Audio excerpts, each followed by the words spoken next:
Power यांचा मनमानी कारभार चाललेला आहे। या विरोधात कोणीही काही बोलायला तयार नाहीये। आज दिवा शहरातील राहणारे हे सामान्य नागरिक आहेत आणि हे नागरिक 15 ते 20 हजार पगारामध्ये आपलं उदरनिर्वाह चालवतात। त्यात मुलांचं शिक्षण आलं, घरभाडे आले, घरांचे हप्ते आले आणि यातून यांचं हे वाढीचं बिल आहे हे 4-4, 5-5 हजार, जिथे पहिलं 300 रुपये बिल यायचं तिथे 5-5, 6-6 हजार बिल येत आहे। परंतु यावर कोणीही बोलायला तयार नाही, याकडे कोणी लक्ष द्यायला तयार नाही। या टोरणचा पहिल्यापासून विरोध आम्ही केलेला आहे, आम्ही आजही विरोधात आहोत। हे कुठंतरी आज सर्व मोठ्या नेते मंडळी सर्वांनी याकडे लक्ष दिलं पाहिजे। आज साईनाथ नगरमध्ये एक घटना घडली होती, त्यांची घरामध्ये नागरिक असताना, रहिवासी राहत असताना तिथे बाहेर येऊन लाईट कटिंग करून गेले। आज माझ्यासोबत कृष्ण आहे, याचे वडील ऑफ झालेले आहेत आणि ऑफ झाले असताना याच्या घरामध्ये विचार करा तिथे येऊन लाईट कटिंग करून गेले आणि यांनी ज्यावेळी सांगितलं लाईट कट करू नका, मी बिल भरायला जाणार आहे, तरीही उद्धटपणे बोलले आणि लाईट कट करून गेले।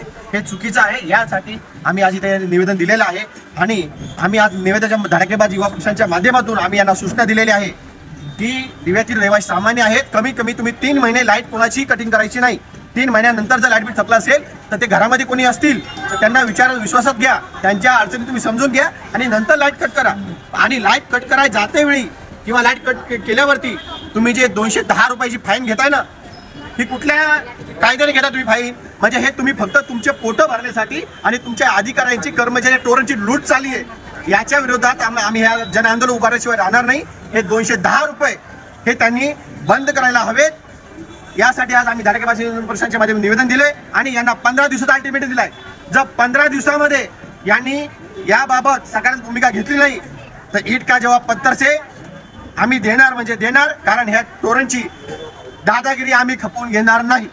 माझ्या पप्पाची डेथ झाली, आता 10-15 दिवस झाले घरात बसले होते लेडीज लोक, येऊन डायरेक्ट वायर कापून गेला। काय बोलतो जे करायचं जाऊ तिकडे विचारा आणि करत आहे का? मी बोललो आज भरणार होतो, त्यामुळे मी गावावरून आलो, काल आलो, आज भरणार होतो संध्याकाळपर्यंत, त्यानं टाईम नाही दिला आणि बघितलं ना डायरेक्ट कापून गेले। माझं नाव अशोक गोपाळ सोनवणे, मी पुष्पक प्लाझामध्ये राहतो, ही 105 रूम नंबर। मग मी घरात असताना माझी येऊन लाईट कापली। माझं 3 महिन्याचं बिल बाकी होता, कमीत कमी सांगायचं होतं आणि हर महिन्याला बिल जास्त येतो मला, 1700-1800। आमच्या घरात कोण कमवणारे नाही। हमारे न्यूज चैनल्स को सब्सक्राइब करें, लाइक करें, कमेंट्स करें, शेयर करें और घंटी का बटन प्रेस करें ताकि आने वाली हर वीडियो और अपडेट्स की नोटिफिकेशन आप सभी को मिलती रहे। जय हिंद, जय महाराष्ट्र।